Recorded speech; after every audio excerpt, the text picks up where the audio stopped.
तीन मातब्बर नेत्यांनी शिवसेनेला सोडचिठ्ठी दिलेली आहे आणि शिंदे गटामध्ये ते प्रवेश करतायत आज.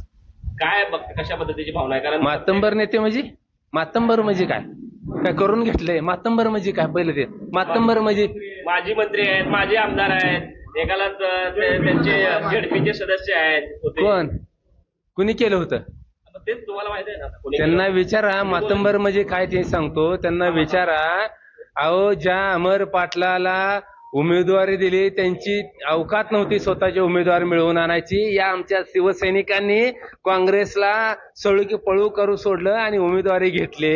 अहो, उमेदवारी घेतल्यानंतर निवडणुकीत त्यांना प्रचार करता आला नाही.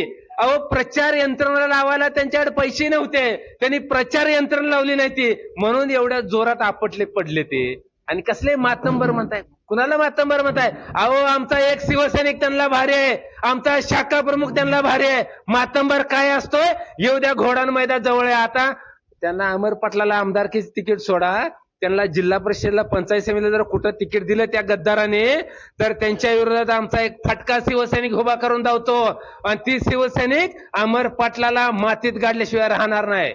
एक माजी मंत्री, माजी आमदार त्या ठिकाणी गेलेले आहेत. माजी आमदाराचे सुपुत्र गेलेले आहेत. कुठे गेलेले ते?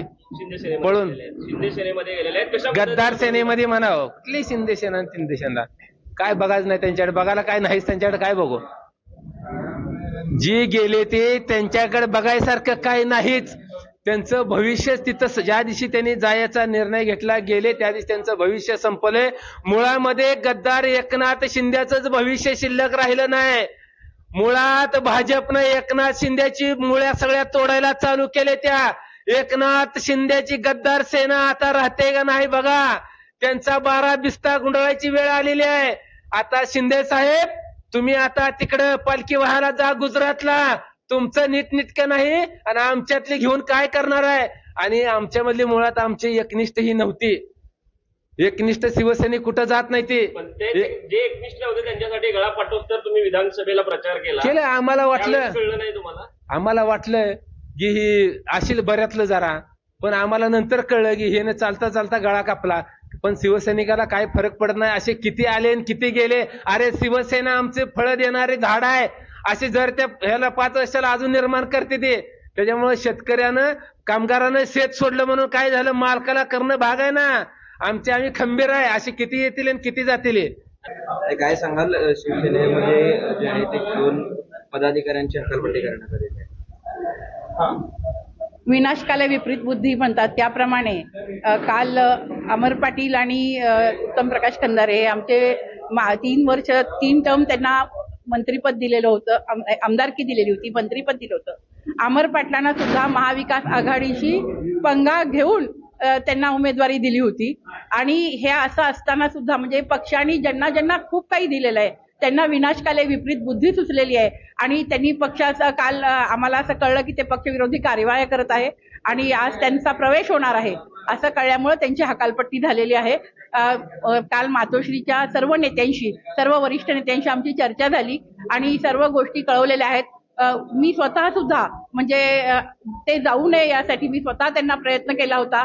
मी खंदारे साहेबांशी स्वतः बोलले होते.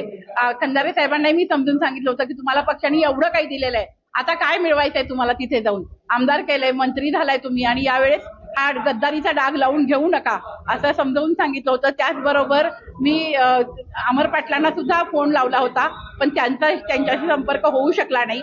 आणि या सगळ्या गोष्टींमध्ये एकच आम्हाला आता सांगायचंय की आमचा कुठलाही शिवसेनेचा पदाधिकारी त्यांच्यासोबत नाहीये.